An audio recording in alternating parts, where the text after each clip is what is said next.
Je suis Hélène Bello, la directrice du partenariat Famille en mouvance, et je profite de l'occasion pour vous dire un mot très rapide sur le partenariat. Alors, on est une douzaine de chercheurs avec des collaborateurs des milieux communautaires et gouvernementaux, et on travaille en fait ensemble à faire de la recherche sur les transformations de la famille depuis maintenant 25 ans, un peu plus de 25 ans. Aujourd'hui, on a le plaisir de recevoir Laurent Charton qui va nous présenter les résultats de ses recherches sur l'infécondité involontaire. Alors que la maternité est toujours largement valorisée, comment les femmes involontairement sans enfants font-elles face à la stigmatisation sociale et à la souffrance psychologique? Laurent s'exposera aussi les stratégies mobilisées par les femmes pour se réapproprier leur expérience et adapter leurs projets familiaux. Donc, Laurence est sociologue et démographe à l'INRS, l'Institut national de recherche scientifique. Elle est aussi chercheure, donc c'est une de nos membres, chercheure au partenariat Famille en mouvance, et elle est aussi membre de l'équipe du partenariat Séparation parentale, recomposition familiale. La conférence d'aujourd'hui va être suivie d'une période de questions et de discussions. Et donc, sans plus tarder, je passe la parole à Laurent Charton pour une présentation d'une trentaine de minutes. À toi, Laurence. Merci Hélène, merci pour l'invitation. Alors, je vais partager un PowerPoint. Alors, pour commencer, j'aimerais préciser que la présentation que je vais faire aujourd'hui s'inscrit dans un projet de recherche qui a été financé par le CRSH, intitulé « Avoir ou non un enfant au Québec, conditions, moments et motivations », et s'appuie aussi sur des réflexions qui ont émergé dans le cadre d'une autre recherche que j'ai réalisée au Vietnam auprès de couples involontairement sans enfants. Plusieurs étudiantes auxiliaires de recherche ont par ailleurs été impliquées dans le projet « Avoir ou non un enfant », notamment Mélanie Pearson, qui a participé au recrutement et aux entretiens, et Andrea Panaïte, qui a réalisé une revue de la littérature et qui a contribué aux analyses des entrevues. Alors, au début du projet « Avoir ou non un enfant au Québec », je souhaitais collecter de l'information uniquement auprès des membres de couples rencontrés séparément, non parents ou parents d'un, deux ou trois enfants ou plus, afin de cerner les processus décisionnels entourant l'arrivée de l'enfant et les enjeux reproductifs au sein des couples. Si le recrutement de couples de parents a été relativement facile, il a par contre été très difficile de recruter des couples sans enfants par choix ou par circonstances de la vie. Plusieurs femmes sans enfants exprimaient notamment leur intérêt à participer à notre recherche, mais quand nous mentionnons notre souhait de rencontrer leur partenaire, elles ne souhaitaient plus participer à ce projet. Ainsi, même si au Québec, en particulier depuis la Révolution tranquille, les parcours de vie des individus semblent moins guidés par les injonctions familiales et reproductives, et que des femmes et des hommes revendiquent la possibilité de rester aujourd'hui volontairement sans enfants, il est apparu que questionner l'infécondité au sein de couples restait une question embarrassante. Pour essayer de mieux comprendre cet embarras et les raisons associées, j'ai ainsi... Désolée, j'ai un problème de PowerPoint. J'ai ainsi décidé d'entreprendre un nouveau recrutement, mais cette fois-ci uniquement auprès de femmes et d'hommes sans enfants, sans préciser leur statut conjugal, ni les raisons associées à cette infécondité, soit une infécondité par choix ou par circonstance de la vie. Aujourd'hui, ma présentation ne s'appuiera que sur les entretiens qui ont été réalisés auprès de femmes involontairement sans enfants. Je vais plus particulièrement présenter les raisons pour lesquelles les femmes rencontrées disent ne pas avoir eu d'enfants, la manière dont ces femmes vivent la non-réalisation de leur désir d'enfant et les stratégies que ces femmes déploient pour s'adapter à leur infécondité involontaire. Afin d'examiner le vécu de ces femmes et les raisons évoquées pour expliquer leur infécondité, les informations collectées ont permis plus largement d'examiner les conditions jugées nécessaires à l'arrivée d'un enfant et les injonctions sociales entourant la reproduction auxquelles les femmes continuent d'être soumises.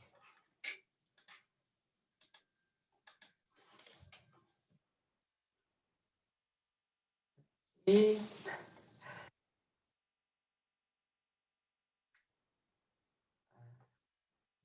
avant de présenter les résultats de cette recherche, je vais brièvement revenir sur le contexte de la recherche et sur le corpus sur lequel je me suis appuyée. Alors, au Québec, d'après les données de l'enquête sociale générale de 2011, des données plus récentes existent, mais je n'ai pas eu le temps de les analyser. La quasi-totalité des femmes âgées entre 15 et 19 ans déclarent souhaiter un jour avoir un enfant. Si à 20 ans, les femmes disent souhaiter le plus souvent avoir un jour un enfant, les dernières données disponibles, publiées par l'ISQ, l'Institut de statistique du Québec, montrent toutefois qu'aujourd'hui, parmi les femmes âgées de 40 ans, près de 20% d'entre elles n'ont pas eu d'enfant. Pour ces femmes sans enfant, certaines d'entre elles n'ont jamais souhaité avoir un enfant, d'autres décideront pour diverses raisons à un moment dans leur parcours de vie qu'elles n'auront pas d'enfant, tandis que d'autres femmes souhaitaient avoir un enfant mais n'ont pas concrétisé ce désir. En France, Rosé et Massuy estiment que parmi les 12% environ de femmes sans enfants, environ 5% des femmes le sont pour des raisons volontaires. Au Québec, si l'on ne connaît pas précisément la part des femmes volontairement sans enfants, on peut néanmoins supposer, au regard des données disponibles dans d'autres pays, mais aussi de la proportion de femmes déclarant à 20 ans souhaiter un jour avoir un enfant, qu'une part relativement importante de femmes infécondes au Québec sont des femmes involontairement sans enfants ou infécondes par circonstances de la vie.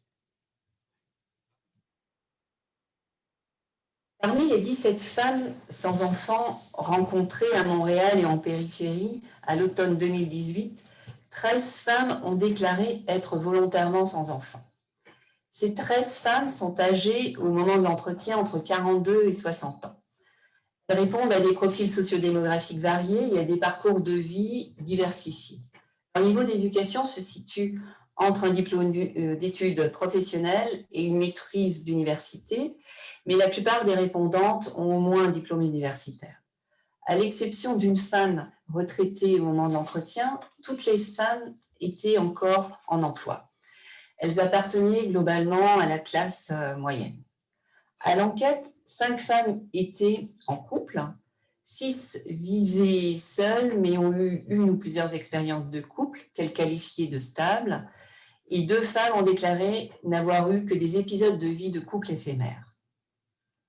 Concernant leur histoire génétique, 3 femmes ont rapporté avoir eu un avortement, 2 femmes avoir suivi des traitements contre l'infertilité, et notamment la procréation médicalement assistée, 3 femmes avoir eu une ou plusieurs fausses couches. Une seule femme a déclaré avoir entrepris, après plusieurs échecs de traitement contre l'infertilité, des démarches pour adopter un enfant, qu'elle a interrompu au moment de la séparation avec son mari. Les analyses des entretiens s'inscrivent dans la perspective théorique des parcours de vie pour situer les comportements de non-fécondité au regard d'une trajectoire individuelle en lien avec les contextes socioculturels dans lesquels ces femmes ont évolué. Elles s'appuient aussi sur le concept de biosociotemporalité que j'ai élaboré et utilisé dans le cadre d'autres recherches et sur les travaux d'Axel Honneth, notamment autour de ses réflexions sur le mépris, l'indifférence, l'invisibilité et la reconnaissance. Je vais maintenant présenter les raisons avancées par les femmes pour expliquer leur infécondité. Pour les femmes rencontrées, leur infécondité est l'aboutissement d'une série d'événements et de choix qui s'appuient sur leur idéal et leur représentation de la famille et de la parentalité. 4 raisons ont ainsi été avancées par les femmes. 9 femmes expliquent tout d'abord qu'elles n'ont pas eu d'enfants parce qu'elles considèrent ne pas avoir été en couple stable. Ce concept de couple stable s'appuie par ailleurs sur 4 idées. Tout d'abord, l'importance d'être en couple pour avoir un enfant. Ainsi, un enfant hors couple n'est pas envisageable car non rêvé. L'enfant se désire, chez la plupart des femmes rencontrées, le plus souvent dans le cadre d'un couple, comme le dit par exemple Camille. Avoir un enfant toute seule, non. Moi, c'est quelque chose qui ne me fait pas rêver du tout. L'envie n'est pas au point d'avoir un enfant seul. Des femmes expriment aussi l'importance d'un lien amoureux entre les partenaires pour faire et avoir un enfant. La manière dont on conçoit sa relation avec un partenaire et les attentes qu'on lui associe conditionnent par ailleurs la notion d'amour et par là même la venue ou non d'un enfant. Geneviève dit ainsi, ça, en parlant du couple, c'est comme plus prioritaire. Si je m'entends bien avec mon conjoint, si on est amoureux, donc c'est comme un peu ça dans le fond mon histoire. C'est d'avoir une famille et d'avoir des enfants. C'est déterminé par la relation que j'aurai avec un homme que j'ai pas eu, que j'ai jamais trouvé. La stabilité du couple est jugée aussi au regard de la stabilité financière des partenaires avant même celle des répondantes. Cet argument rejoint ainsi l'idée d'un idéal de famille où l'homme serait toujours principalement le pourvoyeur économique. Mireille déclare ainsi par exemple, pour moi, ce qui est important, c'est d'avoir quelqu'un qui a un emploi stable, un revenu stable. Plusieurs femmes ont exprimé également ne pas s'imaginer se voir, se sentir assez forte pour élever et porter seule la responsabilité d'un enfant. Marjorie dit ainsi, je ne me voyais pas prendre la responsabilité d'un enfant moi-même, alors je me suis fait avorter. Ainsi, même si la plupart des recherches montrent que c'est toujours aux femmes à qui incombe la plupart des tâches familiales et domestiques, même quand elles sont en couple, on voit ici l'idée persistante de la présupposée fragilité des femmes à assumer des responsabilités parentales seules. Une deuxième raison avancée concerne les difficultés physiologiques rencontrées par des couples à concevoir un enfant. Ces difficultés soulignent notamment l'importance pour certaines femmes du vécu de la grossesse et ou de l'existence de liens biologiques avec l'enfant désiré.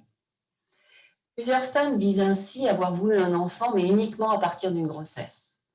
La grossesse est ainsi, par exemple, rêvée par Caroline. Avec un chat qui ronronne sur sa bedaine, elle dit par exemple, moi j'ai toujours un chat chez nous et je rêvais d'avoir ma bedaine et que mon chat ronronne sur ma bedaine. Pour moi, je voulais vivre une grossesse. Je voulais savoir c'était quoi. J'étais terrorisée par l'accouchement, mais oui, c'est fou, ça va comme pas beaucoup plus loin. Pour Valérie, la grossesse est comme une étape de vie normale dans un parcours de femme. Elle dit ainsi, je voulais vivre la grossesse comme tout le monde. De vivre l'expérience, moi je voulais vivre l'expérience comme naturellement, comme c'est supposé être vécu. Puis, si c'était pas ça, ça pouvait pas être possible. Bien, je préférais pas la vivre du tout.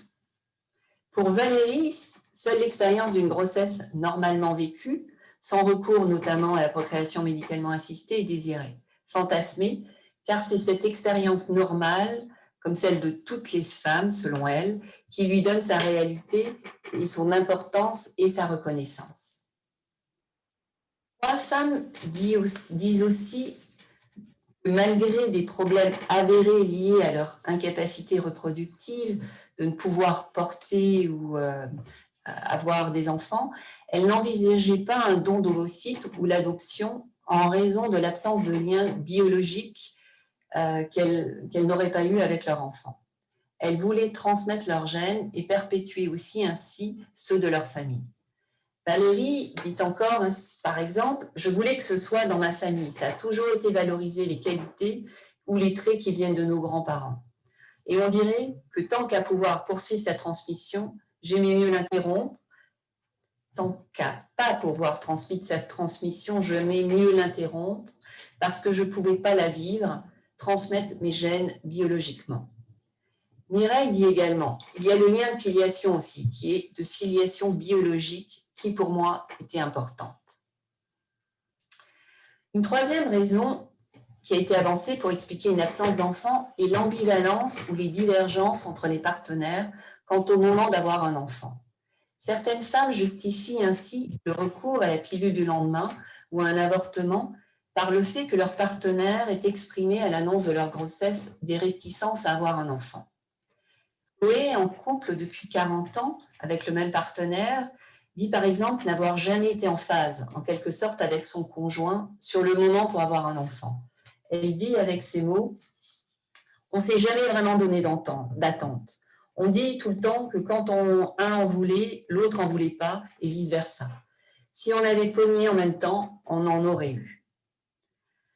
Une quatrième raison pour laquelle des femmes disent ne pas avoir eu d'enfant est le moment auquel une grossesse a pu s'annoncer.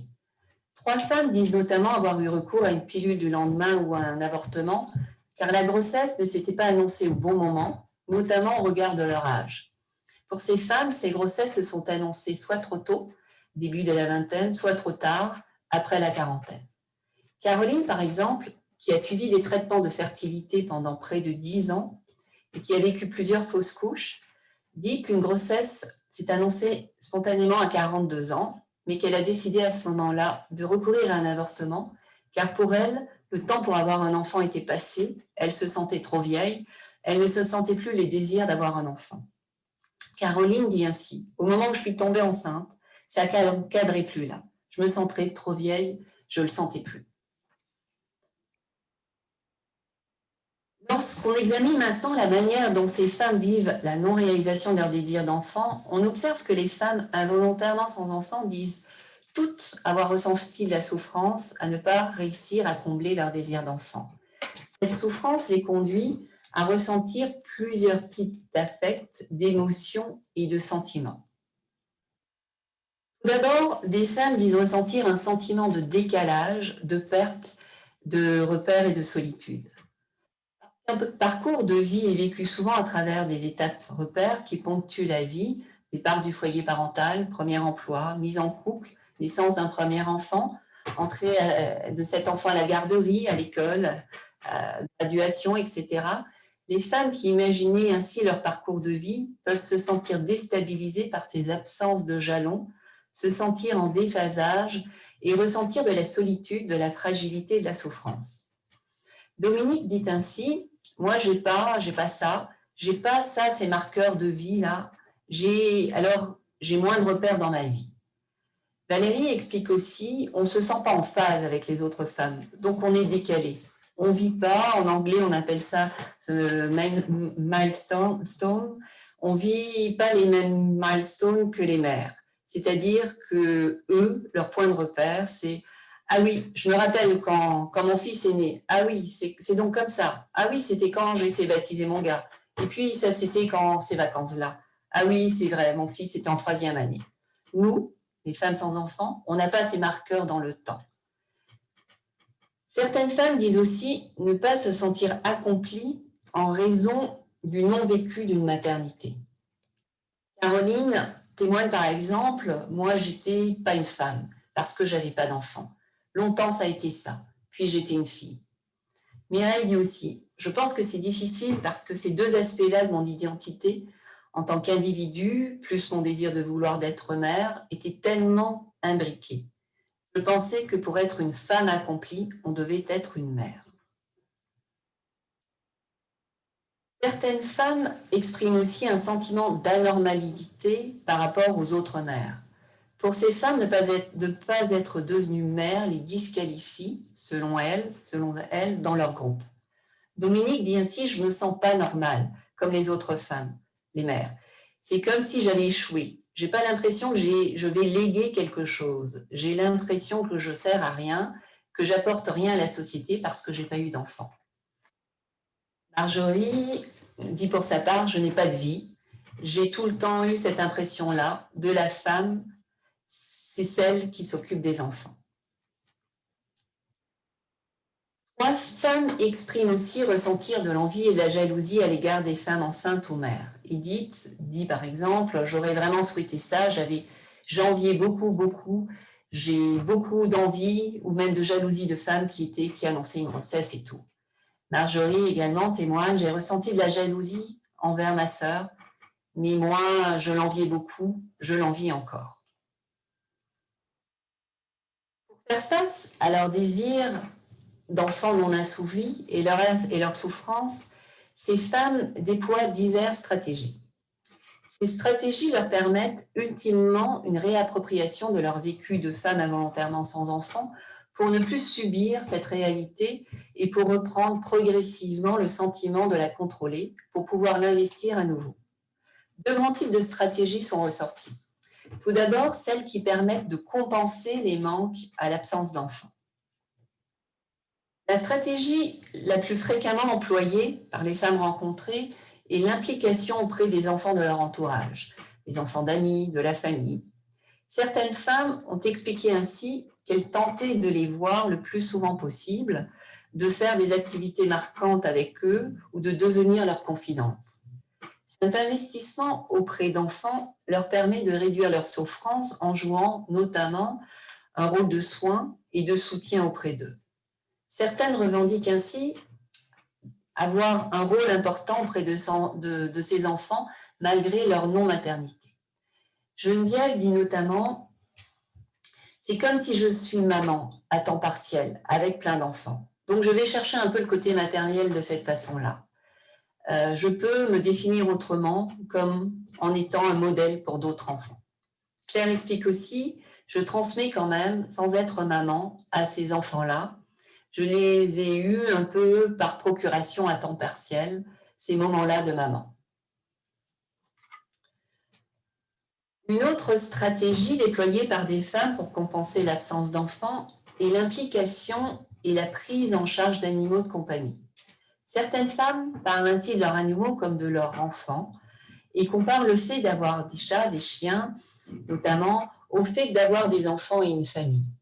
Mireille dit par exemple « Mon conjoint aussi adore beaucoup les chats. Et puis oui, les chats, nos chats, prennent une grande place dans nos vies. On leur parle, on leur donne même des voix quand on imagine qu'est-ce qu'ils diraient s'ils pouvaient parler. On en parle, on s'en occupe. Alors oui, c'est notre petite famille. On est comme 4. On se sent comme une famille de 4. Moi, ça m'a aidé. Ça m'aide beaucoup à prendre soin d'un être vivant parce que c'est comme le substitut de nos enfants. » Parmi les femmes rencontrées, 8 d'entre elles ont déclaré par ailleurs suivre plus ou moins régulièrement au moins un groupe de discussion en ligne sur Internet de personnes sans enfants. Ces femmes ont commencé le plus souvent à faire des recherches de groupes en ligne quand l'absence d'enfants s'est fait ressentir plus fortement pour elles, soit généralement au début de la trentaine. Elles déclarent avoir alors commencé à suivre des groupes constitués autour de blogs personnels ou de plateformes de réseautage social type Facebook ou Meetup. Les activités principales recensées par ces femmes, usagères de ces groupes en ligne, constituent principalement à consulter des articles ou des photographies sans y laisser nécessairement de commentaires ou au contraire, pour certaines, en y participant activement et en y alimentant le flux d'actualité de ces groupes. Les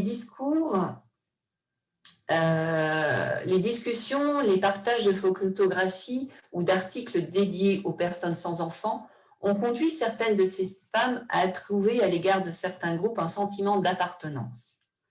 Comparativement aux stratégies déployées par les femmes de notre corpus, notamment prendre soin d'un enfant ou d'un animal de compagnie, l'usage des TIC apparaît comme une stratégie spécifique à l'égard de leur situation. Ces groupes se présentent en effet comme le seul vecteur générant un sentiment d'appartenance à un groupe social spécifique. Ces groupes leur offrent notamment la possibilité de partager des expériences subjectives et sociales, souvent similaires, liées à un non-événement commun, leur générant ainsi un sentiment fédérateur. Ils leur permettent par ailleurs de vivre des expériences spécifiques. Les femmes qui participent à un ou plusieurs groupes en ligne dédiés aux personnes sans enfants, francophones ou anglophones, expliquent tout avoir cherché quand leurs conditions commençaient à leur peser un espace où il leur serait possible de lire des témoignages de femmes au même vécu, mais aussi où elles ne seraient plus confrontées au discours de mère. Sylvie dit ainsi avoir rejoint un groupe pour connaître les raisons qui ont mené d'autres femmes à ne pas avoir eu d'enfants et pour pouvoir partager son expérience de la non-maternité. Elle disait Je trouvais que ça me permettait de partager et juste en parler. Je pensais que j'étais toute seule dans ça, mais c'est plus fréquent que je pense et c'est un grand groupe là. Coralie cherchait aussi à rencontrer des femmes dans sa situation. Elle explique, je voulais juste rencontrer du monde aussi que par circonstances de la vie, ça n'a pas fonctionné. Ok, je ne suis pas toute seule. Pour plusieurs femmes, ces groupes leur ont permis de se rendre compte qu'elles n'étaient pas les seules à vivre cette situation et aussi à être confrontées à l'attitude et au jugement de certains membres de leur famille, amis ou collègues. Toutes expriment leur difficulté à communiquer avec des parents et le sentiment d'injustice qu'elles ressentent, notamment lorsque ces personnes commentent leur infécondité. Plusieurs femmes disent aussi avoir cherché dans des forums en ligne une aide pour supporter leur réalité quotidienne. Marjolaine dit ainsi avoir trouvé du réconfort. J'avais besoin du réconfort par rapport à ça, à l'absence d'enfants. C'était souffrant. Mireille affirme aussi qu'après avoir rejoint un groupe virtuel de personnes sans enfants, ses idéations suicidaires ont disparu et qu'elle se sent depuis comprise. Je me sens plus épaulée. Elles ont comme pas besoin de me dire grand-chose. C'est juste, elles me comprennent. Si les groupes virtuels offrent aux femmes qui en font usage un espace pour trouver un réconfort, notamment à travers le partage d'expériences similaires, il est aussi un moyen pour les répondantes d'offrir un soutien émotionnel aux autres participantes. Je m'arrête un peu parce que je ne sais pas si vous voyez toujours mon PowerPoint. Je pense que je vais poursuivre comme ça. Désolée. Bon. Si le groupe virtuel offre aux femmes qui font usage d'un espace pour trouver un réconfort, comme je disais, le partage d'expériences, et notamment d'expériences similaires, il est aussi un moyen pour les répondantes d'offrir un soutien émotionnel aux autres participantes, un rôle qu'elles considèrent important. Elles en viennent ainsi parfois à remplir des fonctions habituellement attendues par les membres de la famille. Alors Valérie rapporte par exemple avoir initié un groupe sur Internet pour obtenir du soutien, mais aussi très rapidement pour aider d'autres femmes en souffrance.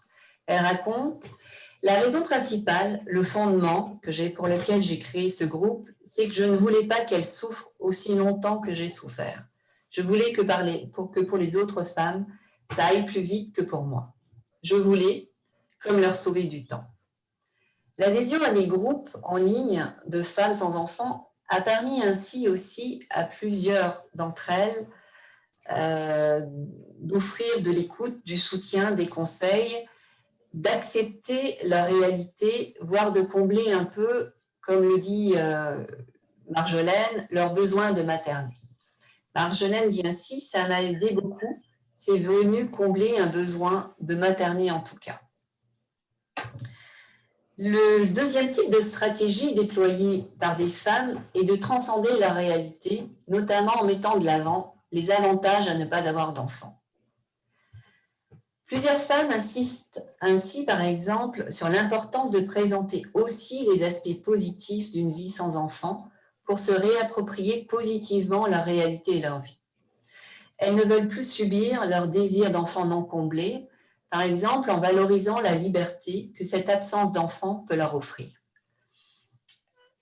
Valérie dit ainsi « J'en ai pas des enfants, je n'ai pas pu en avoir. La vie a fait que j'en ai pas eu. Et bien là, je veux vivre ma vie sans enfant, dans le tapis de la liberté, en explorant, en essayant des affaires et en n'étant pas limitée, soit par mes enfants ou les enfants de l'autre, du conjoint. Alors je veux décider quand je veux des enfants dans ma vie. C'est ça. » Une autre stratégie employée par ces femmes est de montrer que finalement, ce qui pose problème, c'est l'attitude et le regard de certains parents ou d'autres personnes portent sur elles. Et finalement, le regard de la société, et finalement le regard que la société porte sur les femmes sans enfants. Plusieurs femmes déclarent ainsi que dans leur situation, Ce sont finalement leur entourage, les commentaires des entourages qui sont dérangeants et qui sont à blâmer plus que leurs conditions de femmes sans enfants. Les femmes dénoncent par exemple les parents qui ne font que parler de leur enfant dans les discussions, les excluant de fait des échanges et les réduisant ainsi au silence.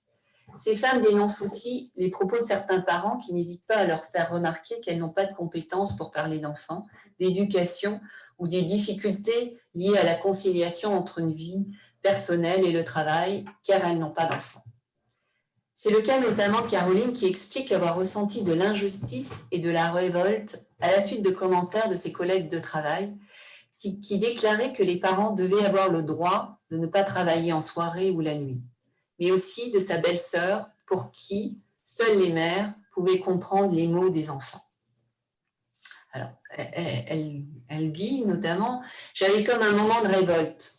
Pourquoi ? Parce que moi, je n'ai pas d'enfant, je pourrais travailler le soir. Ça venait me chercher. Pas des iniquités, mais des espèces de jugements.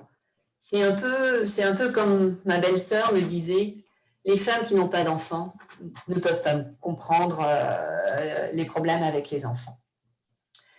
Dénoncer l'attitude de certains parents leur permet aussi de dénoncer la survalorisation du statut de parent dans la société par rapport à ceux qui, comme elles, ne le sont pas, et de revendiquer une meilleure reconnaissance et considération de leur situation. Claire dit ainsi, « Longtemps, je me comparais à elle. Puis je me disais, finalement, c'est pas bien rempli là. Moi, c'est plate ma vie. Moi, j'avais rien à raconter. J'étais toujours assise à les écouter. Rien que ça, parce qu'entre elles, elles ne parlent que de leur enfant. » Pour pallier les angoisses liées en particulier à la vieillesse et à leur inquiétude de vieillir seules, des femmes ont expliqué aussi vouloir développer des communautés résidentielles pour sans enfants. En l'absence de descendance, et parfois aussi parce qu'elles ne peuvent pas compter sur leur famille de sang élargie, ces femmes réfléchissent ainsi à des manières créatives à s'assurer un support social. Telle par exemple Valérie qui explique « J'aime beaucoup l'idée d'être en communauté, de créer une micro-société, mettons. J'aurais, mettons, deux modèles. Soit je verrai des femmes sans enfants qui habitent ensemble dans un petit village ou un édifice, que des femmes sans enfants, ou soit je verrai une mini-société, mais juste des adultes, pas d'enfants. Supposons un couple, une femme sans enfants par choix, une femme sans enfants par circonstance, mais je vois l'aspect communautaire plus pour ma vieillesse. » Cette stratégie, exprimée notamment par Valérie, est une résistance créative pour sortir de l'exclusion aujourd'hui, mais aussi une exclusion temporelle en s'offrant en quelque sorte un avenir en tant que femme sans enfant. Pour conclure, j'aimerais dire qu'à travers l'étude des raisons qui ont conduit des femmes désireuses d'avoir un enfant à ne pas en avoir, cette présentation a tenté aussi de montrer les représentations sociales assignées au rôle de parents ou en tous les cas au fait d'être en mesure d'avoir un enfant, notamment toujours la forte attente à être en couple, un couple considéré stable, qui sont des éléments toujours mis de l'avant pour concrétiser un projet de fécondité. Toutes ces représentations participent à forger les imaginaires familiaux et parentaux qui eux-mêmes influencent les choix reproductifs. Ce sont ces imaginaires façonnés aussi par les discours qui nous entourent, en particulier à travers les séries télévisuelles, les médias sociaux, etc., qui orientent nos choix et notamment nos choix reproductifs et familiaux. Ces choix que l'on croit souvent faire librement sont ainsi fortement conditionnés par des normes et attentes sociales. La souffrance à laquelle peut conduire ces choix, dont les contraintes sociales associées aux raisons ne sont pas toujours conscientes, nous rappelle aussi l'importance des rôles reconnus et attribués aux femmes dans la société, au regard notamment de la maternité et de leur rôle dans les soins. La féminité et l'identité de femme semblent ainsi encore largement confortées dans la maternité, tout autant que le besoin de prendre soin de l'autre pour trouver sa place dans la société.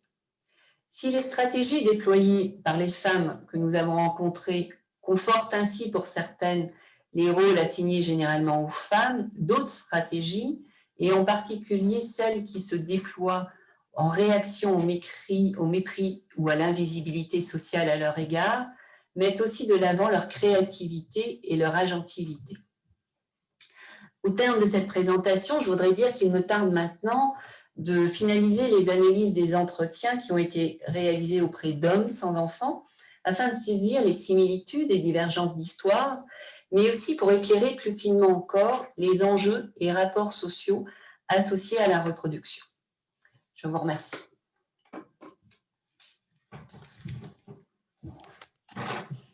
Merci beaucoup, Laurence.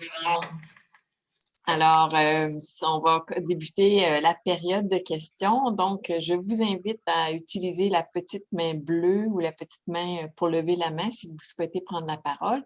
Et si vous ne savez pas où elle est, n'hésitez pas à simplement ouvrir votre caméra et me faire un petit coucou.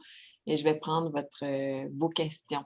Alors, merci Laurence pour cette conférence qui était franchement très intéressante, qui montre, me semble-t-il, justement, en fait, comme un angle mort, un aspect qu'on aborde tellement peu souvent et peut-être justement c'est du fait que ce soit si peu abordé, si peu discuté socialement que ça génère autant de souffrance. J'ai envie, comme je ne vois pas de petite main levée, j'ai envie de rebondir en fait sur ta conclusion, puis il y a deux aspects, moi, qui m'ont beaucoup interpellée dans ta conférence. La première, en fait, c'est en fait, tout le long, quand je t'entendais, autour de ces normes, justement, de la place des femmes sans enfants dans notre société, si on replace en fait, la place des femmes au niveau de l'histoire, la place qu'elles ont eue, les femmes sans enfants ou pas, ça me faisait penser aux religieuses. Puis je pense qu'en fait, que tu nous as déjà donné une petite perche en parlant justement du rôle qui est assigné aux femmes de prendre soin des autres. Mais quelle est la place, en fait, comment cette place des femmes sans enfants a évolué au fil de l'histoire? J'imagine que tes lectures t'ont amené un petit peu à le regarder, puis peut-être de façon plus précise sur un tout autre sujet. Tu as évoqué la question des normes sociales, donc un enfant trop jeune quand on a 20 ans, puis un enfant, justement, il est peut-être trop tard après 40 ans. Est-ce que ces normes bougent actuellement, compte tenu des technologies, compte tenu d'un paquet de choses? Puis est-ce qu'elles sont aussi importantes, aussi prégnantes qu'elles l'étaient autrefois? Merci. Alors, concernant ta première question sur l'histoire, je pense, j'ai vu que Danielle était parmi nous, donc peut-être qu'elle pourra compléter, peut-être qu'elle en sait plus que moi, puisque je pense qu'au niveau historique, Danielle Gauvreau a travaillé un peu aussi sur cette question. Alors, ce qui est intéressant, c'est que j'ai envie de dire, avant la Révolution tranquille, principalement les femmes le statut de la femme était essentiellement reconnu dans le cadre de la famille. Donc la famille est avec des enfants. Et à partir de la Révolution tranquille, donc les femmes ont pu s'investir dans d'autres sphères de la vie, et notamment la sphère professionnelle. Donc, pour elles ont pu être reconnues différemment, elles ont eu un autre statut également, mais ce qui m'interpelle, ce que je trouve intéressant, c'est d'observer que malgré cette évolution, puis aussi malgré le fait qu'il y a néanmoins des personnes qui proclament une infécondité volontaire, donc être volontairement sans enfant, l'importance de la maternité reste toujours extrêmement forte. Enfin, moi, c'est ce que j'ai pu constater dans tous les entretiens que j'ai pu faire, à la fois avec des personnes parents, donc sur les raisons pour lesquelles ils ont eu des parents, et sur les raisons pour lesquelles ils ont pu avoir un enfant ou deux enfants, voire même 3 enfants, parce que le fait d'avoir un enfant, c'est aussi une certaine représentation de la famille qu'on a, et donc, en fonction du nombre d'enfants qu'on a, on donne aussi une certaine représentation de la famille. Donc, les femmes, elles, aujourd'hui, en particulier au Québec, le travail est une composante extrêmement importante dans leur vie personnelle, mais il semble aussi que pour paraître complètement épanouies, eh bien, il leur faut, enfin, elles expriment aussi la nécessité, pour diverses raisons, comme j'ai un peu élaboré là, d'être mère.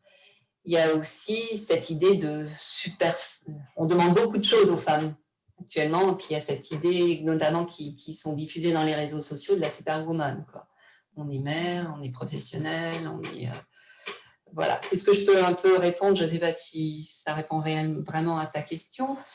L'autre point, concernant l'âge, oui, mais la norme, l'âge est toujours très important actuellement, et ça, on le voit aussi dans toutes les sociétés. C'est-à-dire, ce qu'on peut voir dans les médias, notamment je sais pas, des influenceuses ou des actrices, etc., qui ont des enfants vers 50 ans, ça reste quand même extrêmement rare.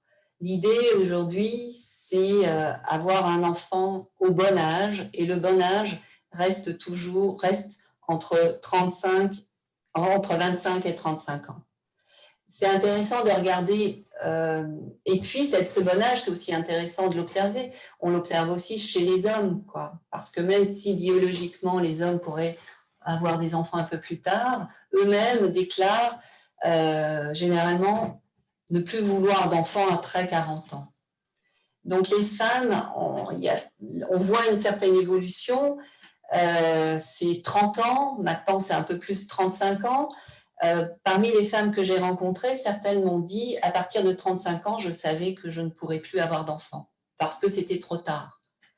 Donc oui, ça évolue, ce seuil évolue, mais il reste toujours extrêmement présent.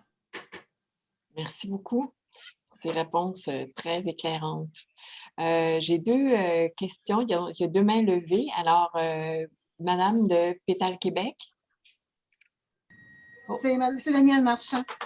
Je trouve intéressante ce que tu nous présentes parce que je pourrais être une des femmes que tu as interviewées. J'ai plus de 65 ans. À 23 ans, on m'annonce que j'ai un problème comme couple stable, que j'ai un problème d'infertilité insoluble, mais on ne sait pas, peut-être que. Alors, notre stratégie a été d'aller vers l'adoption, mais je dirais que je reviens rejoindre certaines des personnes qui se sont confiées à toi. J'ai quand même maintenu, malgré d'avoir adopté les enfants ici au Québec, j'ai quand même maintenu ce désir-là de grossesse qui ne m'était pas permis. Il y avait comme quelque chose que je n'avais pas vécu. Et curieusement, c'est lors de la ménopause, comme là, la nature le dit, il n'est plus possible d'avoir d'enfants. C'est comme si là, ce désir-là, cette souffrance-là, je ne dirais pas estompé parce qu'il reste un regret, mais est devenu comme, bon, bien, accepte, c'est ainsi. L'espoir n'est plus permis. Est-ce que ce phénomène-là de la ménopause chez les femmes qui souhaitaient beaucoup vivre la grossesse, ils t'en ont parlé? Puis le deuxième commentaire, c'est qu'il y a deux aspects auxquels on doit faire un deuil. C'est celui de porter nos enfants, mais dans le cas des femmes qui n'auront jamais d'enfants, c'est celui d'être jamais grand-mère non plus. Il y a un autre statut après qui nous est interdit, c'est celui d'être grand-mère. C'est ce que je vis, puis ce que je vis en étant mère substitut et en ayant adopté, mais je peux vivre ce que c'est que l'expérience de la grand-mère, mais parce qu'on a fait le choix de la stratégie d'adopter.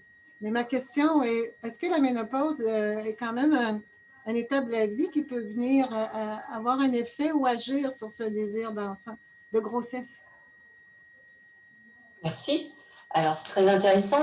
En fait, les femmes me parlaient plutôt de l'âge. Elles ne m'ont pas parlé de la ménopause. De la ménopause. C'était après 35 ans, il était trop tard, ou même l'extrait d'entretien que j'ai partagé sur la femme qui, à 42 ans, a eu une grossesse, pour elle, c'était trop tard. C'était avant, elle ne se représentait pas être mère à 42 ans. J'ai tenté dans l'idée, dans une autre recherche, de voir si ça pouvait avoir un impact. C'est le fait de ne plus pouvoir physiquement avoir des enfants, biologiquement avoir des enfants, notamment dans le cadre d'une recherche que j'avais effectuée sur la stérilisation contraceptive volontaire. Et parce que c'était une de mes hypothèses, est-ce que ça a une influence aussi, notamment sur ce... Est-ce que ça atténue finalement ce passage de la ménopause? Et en fait, rien n'est ressorti. Je n'ai pas pu montrer un effet sur cette question-là. Mais pour résumer, je pense vraiment que l'âge est un élément beaucoup plus important que la ménopause.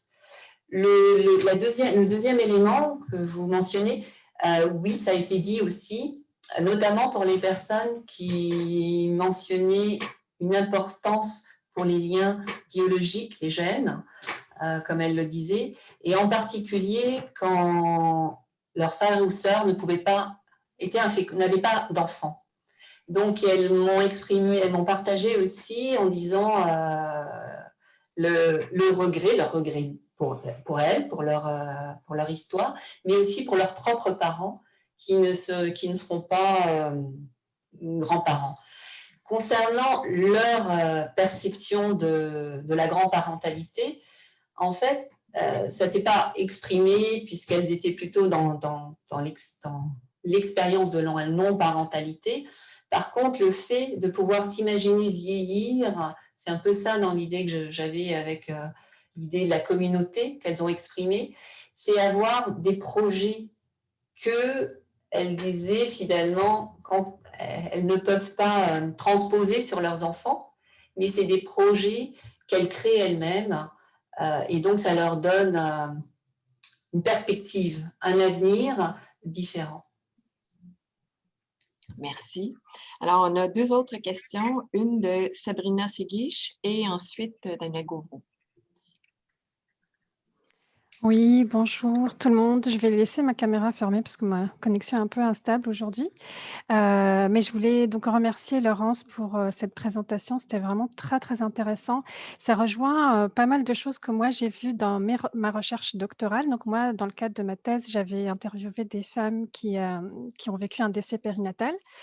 Et c'est intéressant de voir que même, en fait, celles qui ont pu avoir un enfant avant le décès périnatal ou après le décès périnatal, il y a certains de leurs propos, en fait, qui recoupent ceux des femmes que vous avez rencontrées. Certaines se sentent encore marquées au fer rouge, donc ce besoin aussi de se rencontrer entre personnes qui ont vécu la même chose, etc. Et dans l'échantillon, il y a pas beaucoup, mais il y avait 2 femmes, je pense, ou 3, qui n'avaient pas pu avoir d'enfants après. Donc ça résonne beaucoup dans ma tête, justement, tout ce que vous avez dit. Et ça m'a fait penser à un article sur lequel j'étais tombée, justement, pendant la rédaction de ma thèse, celui de Risman, sur les femmes sans enfants en Inde. Et en fait, elle regardait dans sa recherche, en fait, les stratégies. Donc, vous avez parlé des stratégies d'adaptation, elle regardait les stratégies de résistance. Et je trouvais son article très intéressant parce qu'elle montrait comment elles arrivaient à résister face à la stigmatisation dont elles souffraient, du fait de ne pas avoir d'enfants, et comment ces stratégies-là pouvaient aller de juste le fait de répondre à la personne ou même au silence, juste de garder le silence, ou en ayant ce silence-là, ne pas quand même, comment dire, adhérer aux normes auxquelles elles sont, on attend qu'elles se conforment à ces normes-là. Donc, elle parlait de resistant thinking et resistant withdrawal. Donc, je trouvais ça intéressant. Je ne pense pas que c'est exactement l'angle que vous aviez privilégié dans votre recherche, mais voilà, c'était juste quelque chose un point qui m'est venu en tête en écoutant votre présentation. Merci. Oui, j'avais écouté votre dernière présentation en partenariat, justement. Donc, effectivement, je trouve qu'on a des thématiques similaires, centres d'intérêt en tous les cas. Dans la question de la résistance, en fait, oui, c'est le terme de résistance. Moi, j'ai utilisé le terme de stratégie, notamment faire face, se regrouper. Donc, c'est aussi une forme de résistance. Je pense qu'on se rejoint. Par rapport à ce que vous disiez sur l'article qui a été rédigé auprès de femmes en Inde, moi j'ai fait également une recherche auprès de couples inféconds en Vietnam. En fait, il y a beaucoup de similitudes. Il y a aussi beaucoup de différences, mais il y a aussi beaucoup de similitudes. Et la grande quand même différence, c'est que ici les femmes ont quand même un statut grâce à leur activité professionnelle, elles peuvent se regrouper et donc il y a quand même des éléments, j'ai envie de dire, beaucoup plus faciles que dans certains autres contextes où ça peut aller jusqu'à devoir divorcer du conjoint, revivre avec les parents, même en étant plus âgé.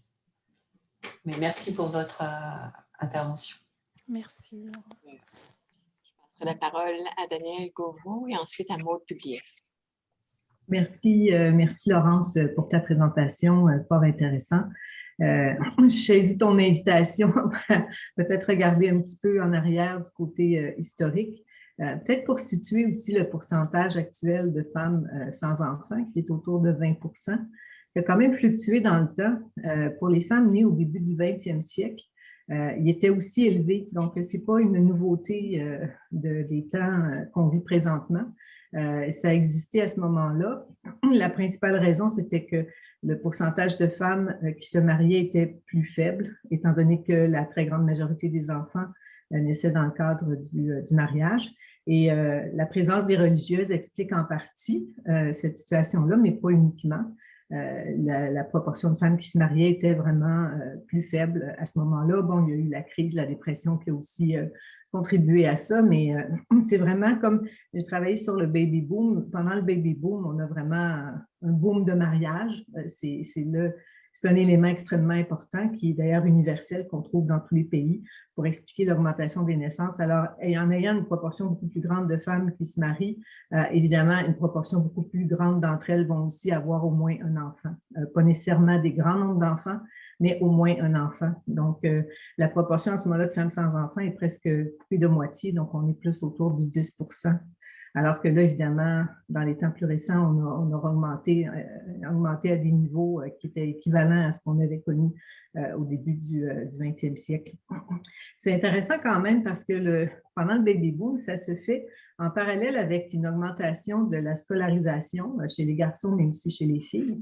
Alors, cette augmentation-là, elle n'a quand même pas empêché les femmes de vouloir se marier. Donc, elles ont commencé à vouloir mener de front à la fois de se doter d'une éducation un peu plus développée et en même temps, donc, d'avoir une vie de famille. Bon, là, évidemment, on est rendu dans un autre registre complètement avec non seulement on veut mener ces deux choses-là de front, on veut aussi travailler en même temps qu'on a des enfants. Donc, on a mené ça à une étape plus poussée. J'ai peut-être une question en lien un peu avec ça. Le profil d'éducation et de travail des femmes que tu as interviewées, bon, je sais, on est dans le qualitatif, donc, mais je me demande s'il n'y a pas quand même là, d'après ce que tu as pu voir, une plus grande concentration parmi des femmes avec un niveau d'éducation peut-être un peu plus élevé ou qui auraient eu des aspirations de carrière un peu plus développées que d'autres femmes, ou si ce n'est pas vraiment possible de le dire avec les données dont tu disposes. Merci pour tes commentaires. Vraiment, c'est très partagé. C'est-à-dire que j'ai je pense plutôt à je n'ai pas en tête leur diplôme précisément, mais leur activité. Il y a des femmes qui sont employées dans l'administration, il y a des femmes qui sont professeurs, mais de primaire. J'ai des femmes secrétaires. Donc, je pense quand même que c'est assez mélangé. Mais effectivement, ça reste du quali. C'est 13 femmes.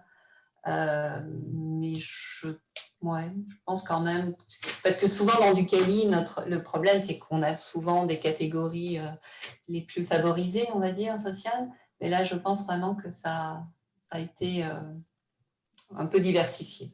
Je te remercie aussi pour ton commentaire parce que... ce qu'on peut observer néanmoins par rapport à l'évolution de l'infécondité, c'est que les dernières années, il semble qu'il y ait un peu moins de femmes infécondes, c'est-à-dire qu'on passe de 25%, ça a été très longtemps quand même, une femme sur 4. Là, d'après les derniers chiffres de l'ISQ, il semble que ce soit 20%. Et puis, juste pour mettre en parallèle, il faut savoir que la proportion des hommes inféconds est beaucoup plus élevée. J'avais fait les analyses à partir de l'enquête sociale générale de 2011, donc il faudrait voir avec la plus récente. De mémoire, je crois qu'il y avait 33% des hommes inféconds, enfin qui n'avaient pas d'enfants, qui n'avaient pas eu d'enfants. Donc ça aussi, c'est intéressant. C'est-à-dire qu'il y a aussi beaucoup d'hommes qui sont sans enfants. Merci beaucoup, Laurence et Daniel pour les commentaires. Maude.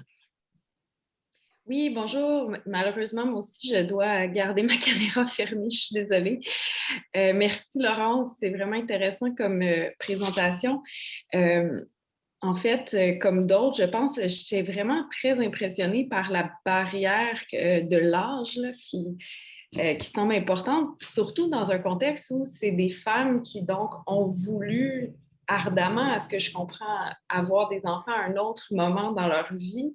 Alors, j'avoue que j'étais quand même assez surprise de voir à quel point cette notion-là de l'âge, même pour des femmes dans cette situation-là, était importante. Puis, une réflexion que j'avais, puis je ne sais pas si c'est ressorti dans tes entrevues, c'est est-ce que si je peux dire ça comme ça, le discours médical joue un rôle là-dedans? Parce que moi, ça m'a quand même frappée.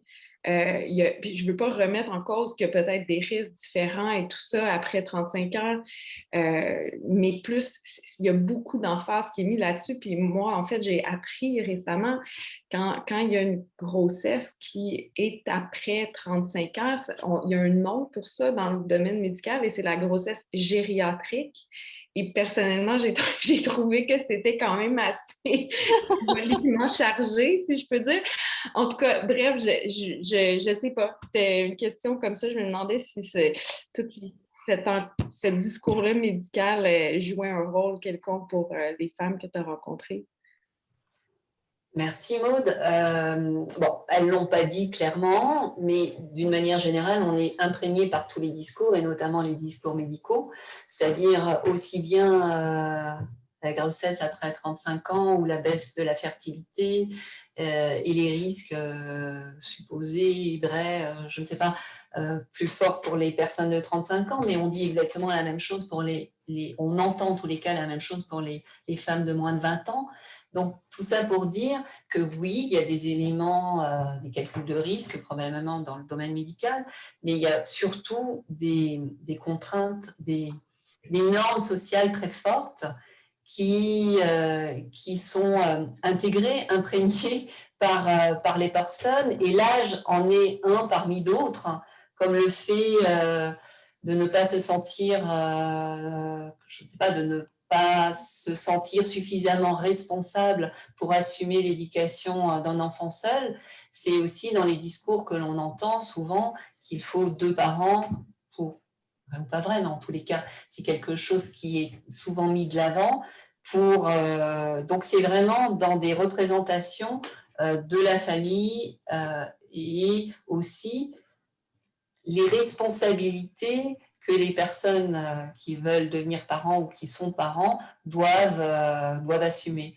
La question des responsabilités, je fais encore une petite parenthèse par rapport à la recherche que j'avais pu faire auprès de personnes ayant eu recours à la stérilisation contraceptive. Certaines personnes me disaient « j'ai eu recours à une stérilisation parce que je veux être responsable de ma famille.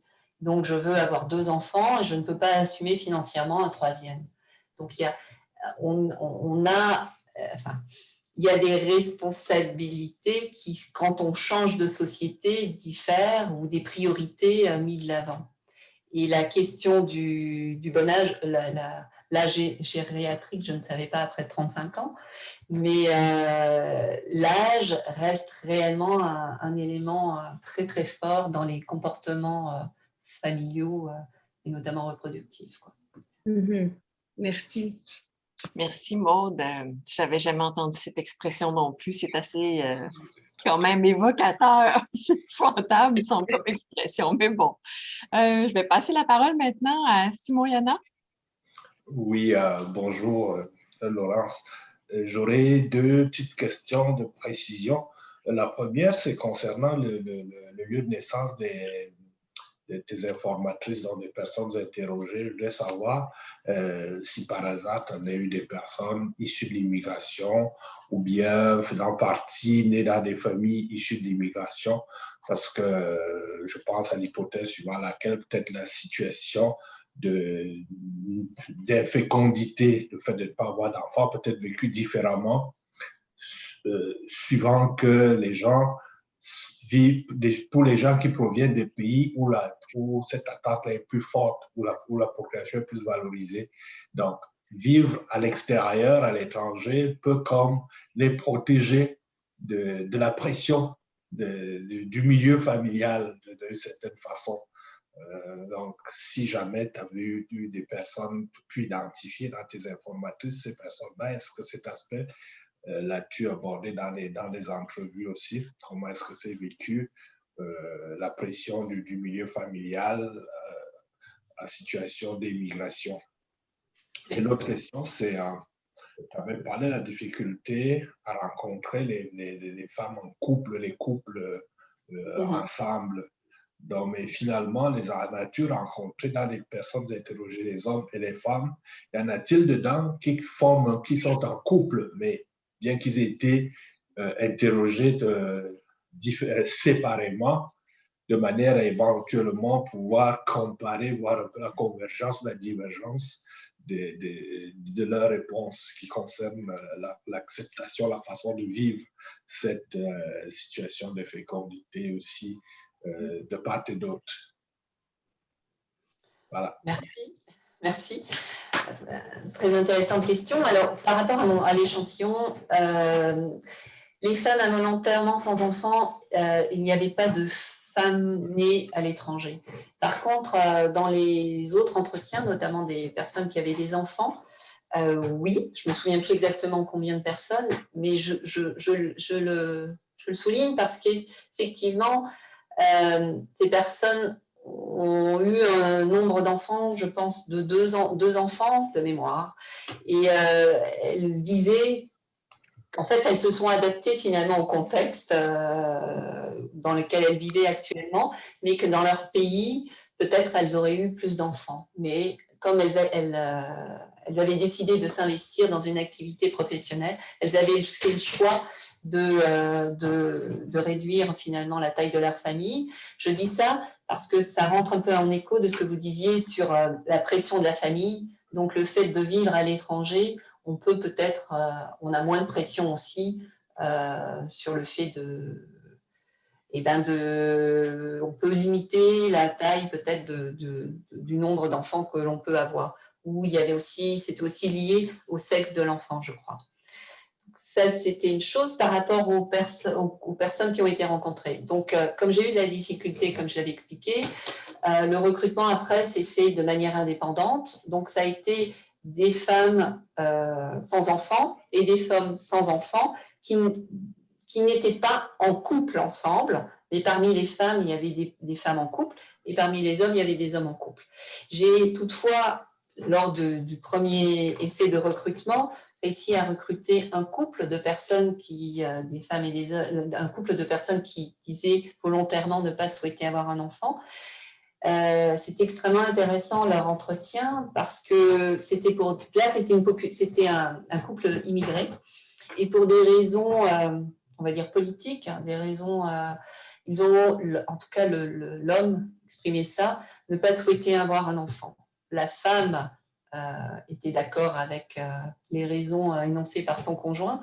Néanmoins, elle avait eu déjà recours à, je crois, 2 ou 3 avortements. Donc, elle était d'accord, mais si vous voulez, son parcours génésique était un peu différent de ce qui pouvait être exprimé, en tous les cas, par son conjoint.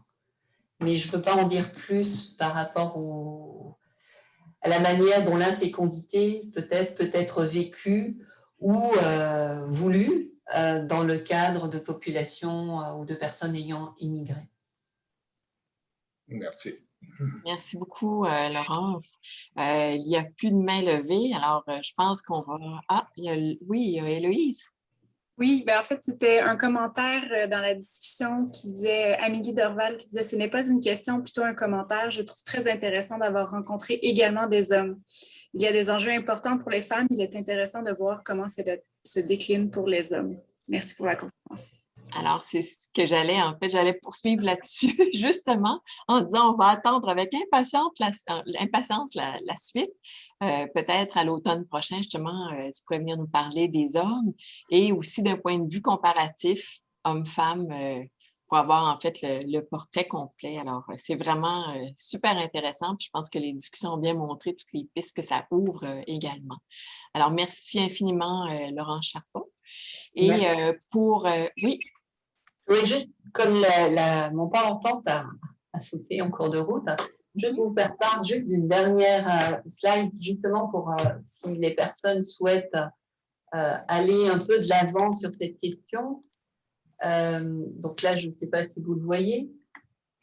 Il y a un chapitre qui va être publié dans un ouvrage collectif que j'ai co-dirigé avec Chantal Dallard, justement sur cette question-là de quand l'enfant désiré ne vient pas, donc des deuils aux stratégies. Et également un autre article, mais lui qui porte plus spécifiquement sur les couples inféconds au Vietnam, mais aussi peut-être que ça pourra intéresser certains, une bande dessinée qui résume un peu cette question de l'absence d'enfants chez les couples. Donc, si ça vous intéresse, je pourrais vous le diffuser. Merci beaucoup, Laurence. Donc, alors ça met fin à notre conférence. J'en profite pour vous dire également que si vous souhaitez rester informé de l'actualité du partenariat, recevoir nos bulletins, je vous invite à vous inscrire à l'infolettre ou à nous suivre sur notre site Internet et sur Facebook. On a une page Facebook. Alors, merci encore une fois infiniment, Laurence, pour cette super conférence. Merci à Héloïse pour la coordination de toute cette série de conférences midi et je vous souhaite un bel après-midi et on se retrouve donc à l'automne prochain. Merci, au revoir.